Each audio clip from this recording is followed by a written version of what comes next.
Inquiets de nouvelles menaces terroristes, les États-Unis et l'Angleterre auraient interdit dès le mois de mars 2017 les ordinateurs portables et les tablettes numériques en cabine sur les vols de compagnie de plusieurs pays arabes. Selon la décision américaine, tous les appareils électroniques plus gros qu'un téléphone portable seront interdits en cabine à compter du mois de mars 2017 et devront être mis en soute. Cela concerne les ordinateurs portables, tablettes, consoles de jeux, liseuses, lecteurs de DVD et appareils photo.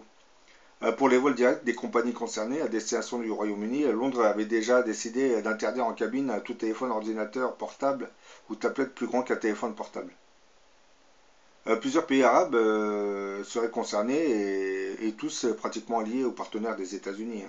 La Jordanie, l'Égypte, la Turquie, l'Arabie Saoudite, le Koweït, le Qatar et les Émirats Arabes Unis, ainsi que le Maroc.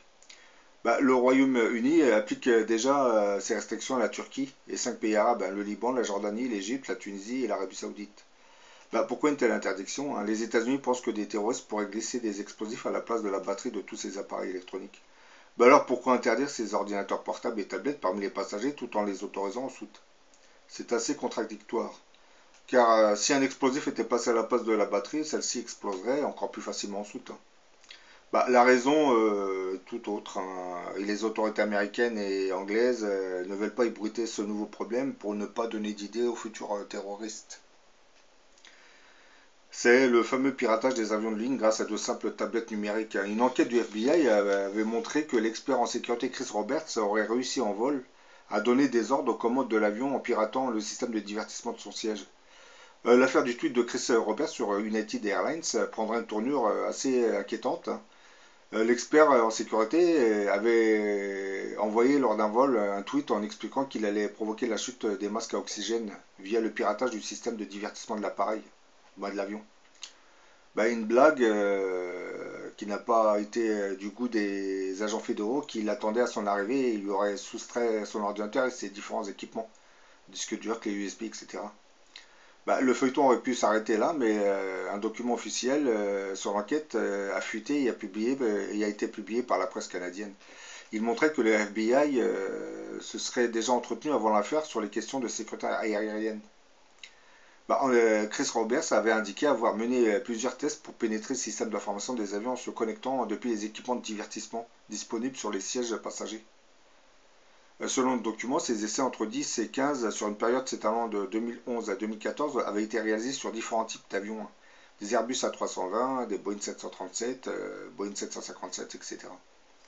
Au final, ces tests avaient permis de découvrir des failles et de les corriger, souligne l'enquêteur du FBI, accès au gestionnaire des réacteurs.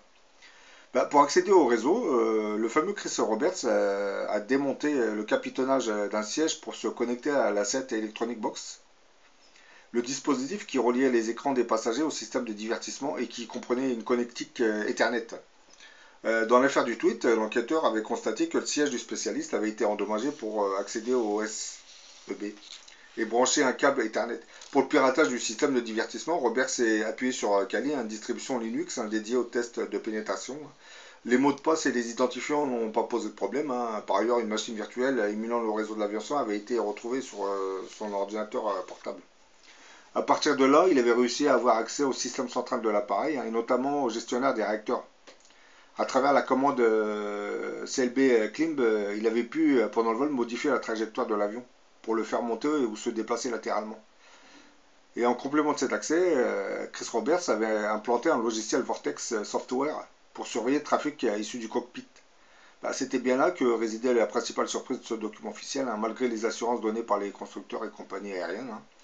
En fait de compte, il existerait une méthode permettant d'accéder au système les plus critiques de l'avion depuis la partie de divertissement, placée par définition entre les mains des passagers.